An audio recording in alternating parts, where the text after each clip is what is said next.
Bonjour et bienvenue dans l'émission La Clé de voûte. Je suis Audrey Carsalade, coach, autrice et femme médecine. J'aide les entrepreneurs du nouveau monde à développer leur business les pieds dans la terre et la tête connectée aux étoiles. Un lundi sur deux, seul ou accompagné d'un invité, nous parcourons des chemins de vie puissants et singuliers, des réflexions vers une nouvelle vision du mot entreprendre en participant à l'éveil des consciences.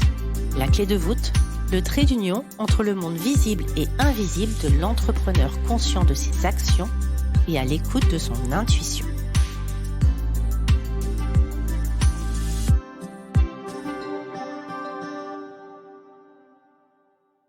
Bonjour à tous et bienvenue.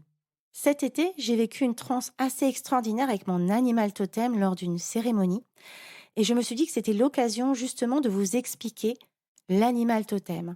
Qu'est-ce que c'est un animal totem? À quoi ça sert au final? Est-ce que c'est le nouveau gris-gris à la mode? Est-ce que c'est un signe astrologique? Au quotidien, qu'est-ce que ça va m'apporter? Comment je découvre mon animal totem? Comment j'arrive à comprendre son enseignement, sa sagesse? Comment j'arrive à l'intégrer dans ma vie? C'est parti! Si vous vous intéressez de près ou de loin au chamanisme, vous avez forcément entendu parler de l'animal totem. C'est un outil, un esprit indispensable lorsqu'on navigue entre les mondes. L'animal totem, on va plutôt parler de l'esprit de l'animal. Lorsqu'on parle d'animal totem, il est davantage question de la conscience de l'animal.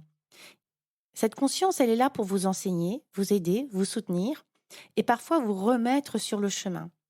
Votre animal totem est là depuis votre naissance jusqu'à votre mort. Et sauf cas exceptionnel, il ne changera pas. Et au cas où vous poseriez la question, non, il n'y a pas un animal totem mieux qu'un autre. Ça, c'est davantage une question d'ego. Parfois, on aimerait avoir un animal et on peut sembler déçu lorsqu'on découvre un autre animal.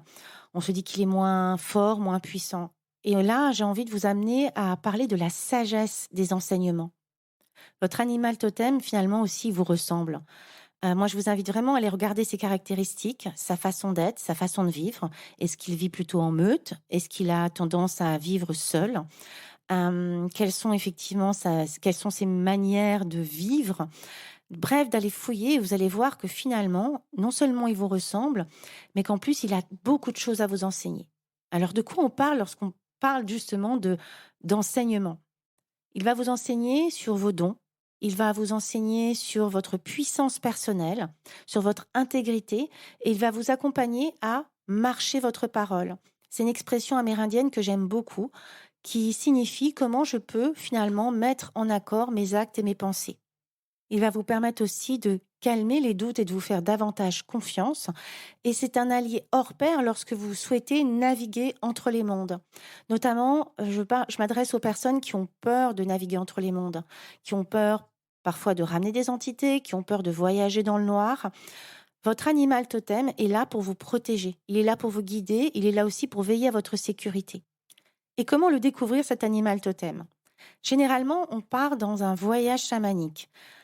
Pas de panique si vous ne le voyez pas dès la première fois. Notre esprit peut être parfois très, très efficace pour ne surtout pas passer dans un EMC, donc dans un état modifié de conscience. Il ne veut pas, il veut rester maître à bord et donc ça peut parfois prendre un certain temps.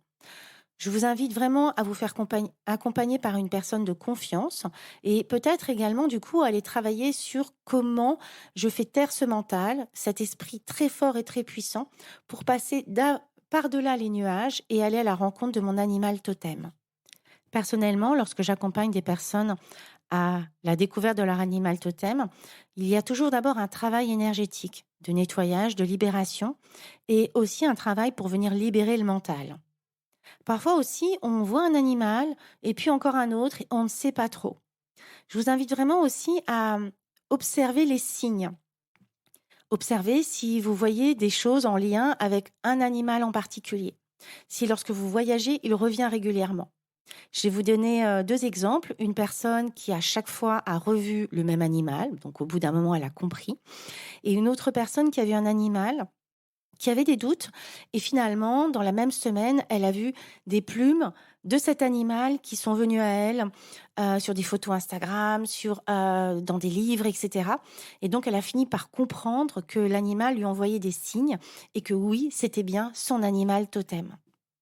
Une fois que vous avez découvert votre animal totem, je vous invite à faire une recherche rapide sur Internet pour voir quelles sont ses caractéristiques. Moi, je sais que souvent, les personnes que j'accompagne me disent: «Ah, mais alors du coup, c'est quoi les caractéristiques?» Je ne donne jamais rien. Et je vais vous expliquer pourquoi. Une fois, j'ai accompagné une personne et du coup, on regardait ensemble les caractéristiques. Et chacune de notre côté, puis après, on est revenu faire un point. Et elle, ce qu'elle avait relevé n'était pas du tout ce que moi j'avais relevé. Ou comment finalement notre esprit va se focaliser sur les mots qui sont importants pour lui et l'autre personne va se focaliser sur autre chose. On parle de prisme, notre vision du monde et finalement de quoi on a besoin et qu'est-ce que cet animal est venu nous enseigner. Inconsciemment, on le sait déjà.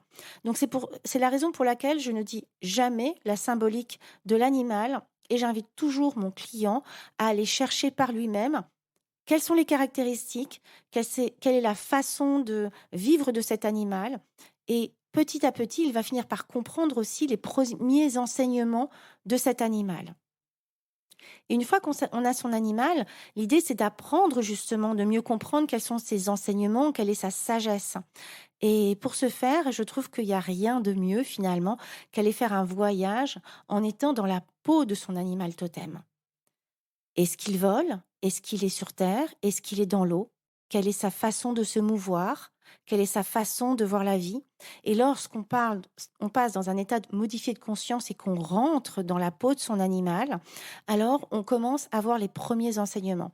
Et je trouve vraiment que c'est la manière la plus efficace de lâcher le mental qui va nous dire: «Ah, il est comme ça, et puis sa caractéristique, c'est ça», pour aller vraiment vivre à l'intérieur de soi ce que c'est finalement d'être cet animal totem.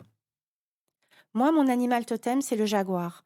C'est effectivement un être qui vit la nuit, un être assez solitaire et moi, lorsque je navigue avec lui, je ressens toute sa puissance et toute sa sagesse. C'est un animal qui est prudent et c'est un animal qui n'a pas peur et qui est à l'aise dans le noir.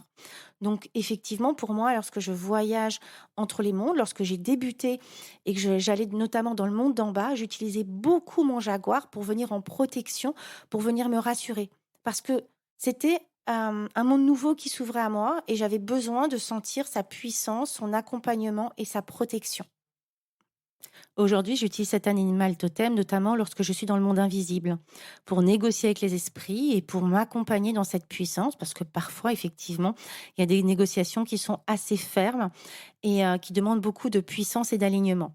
Je l'utilise aussi dans ma vie de tous les jours. Il est un enseignant précieux pour m'apprendre à naviguer avec davantage de joie et avec davantage de sagesse. Et enfin, et bien sûr, j'utilise mon jaguar lorsque j'accompagne mes clients, que ce soit de façon individuelle ou en groupe. Mon jaguar est toujours présent. Et d'ailleurs, pour la petite histoire, il n'est pas rare que mes clients le voient lors de leur voyage. Je leur rappelle qu'il est là, qu'il est toujours présent et que si jamais elles se sentent dans une zone d'insécurité, elles peuvent l'appeler.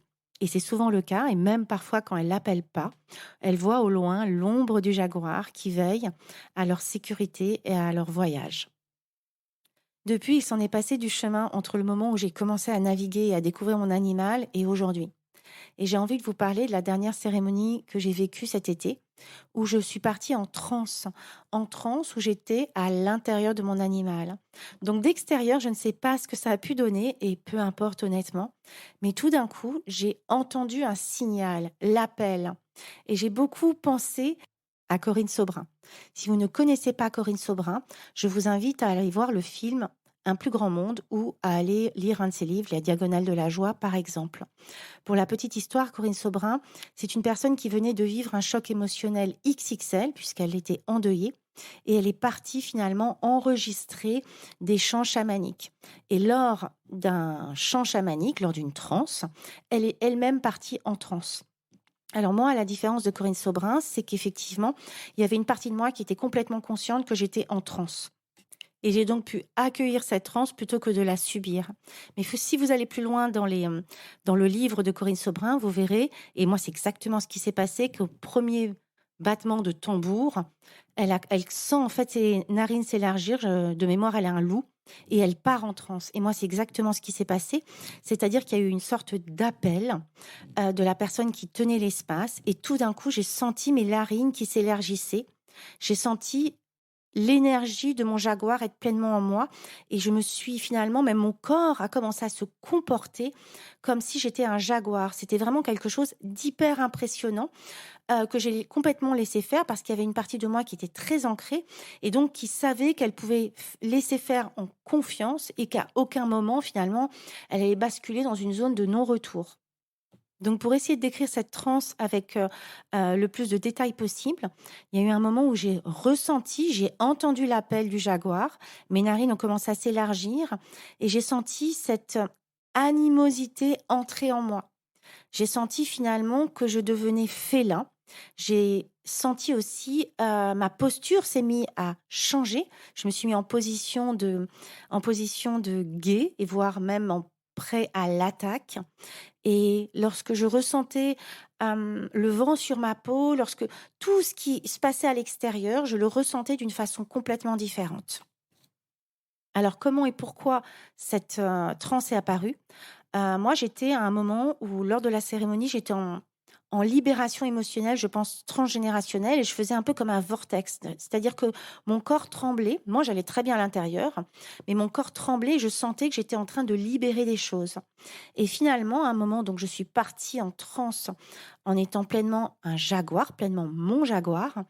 Et lorsque je suis ressortie de cette transe, à un moment, la transe s'est arrêtée, je me suis rassise. Tout d'un coup, il n'y avait plus aucun tremblement. Il y avait juste une paix, une posture, une puissance intérieure qui était présente. Il n'y avait plus aucune peur, aucune colère, aucune émotion, juste la pleine présence, la pleine puissance intérieure.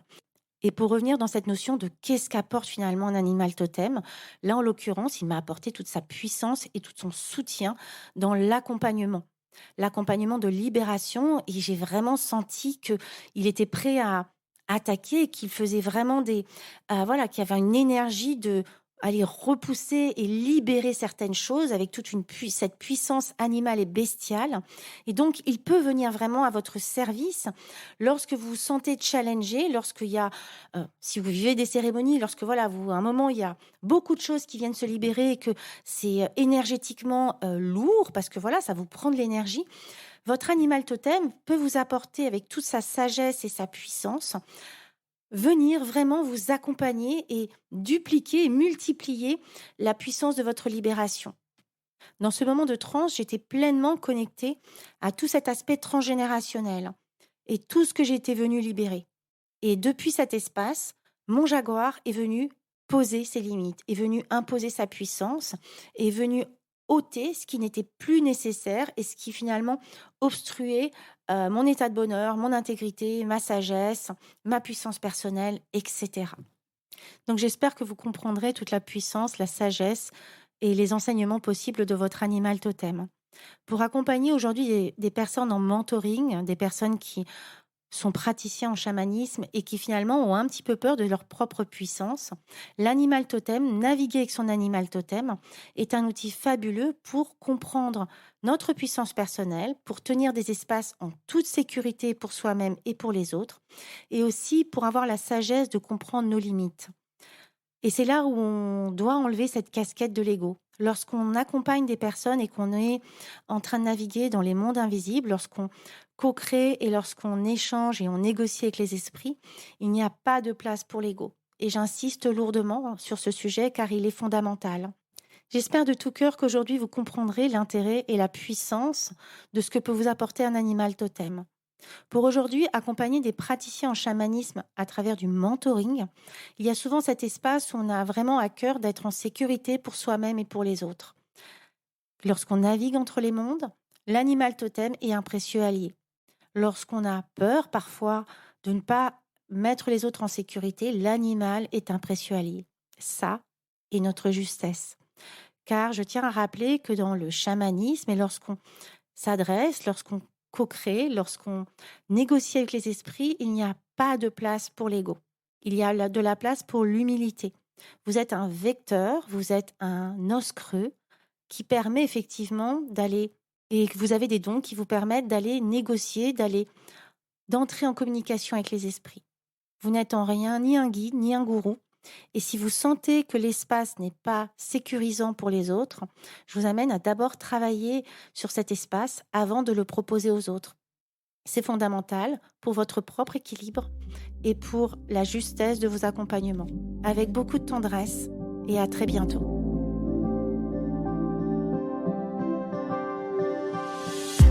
J'espère que cet épisode vous aura plu. N'hésitez pas à le partager à des personnes qui veulent elles aussi créer les pieds dans la terre et la tête connectée aux étoiles. Retrouvez l'ensemble des informations et des liens dans le descriptif de l'épisode ainsi que sur mon site audreycarsalade.com. N'hésitez pas non plus à laisser un commentaire si vous avez des suggestions, des idées ou tout simplement si vous avez aimé cet épisode. Pour cela, rien de plus simple, filez sur Apple Podcast et n'oubliez pas les petites étoiles. Retrouvez-moi aussi sur les réseaux sociaux sous le nom de Audrey Carsalade et à l'adresse contact@audreycarsalade.com. N'oubliez pas non plus de vous abonner à la clé de voûte sur votre plateforme d'écoute podcast préférée pour être informé de la sortie du prochain épisode. Bonne semaine à tous et merci de votre écoute.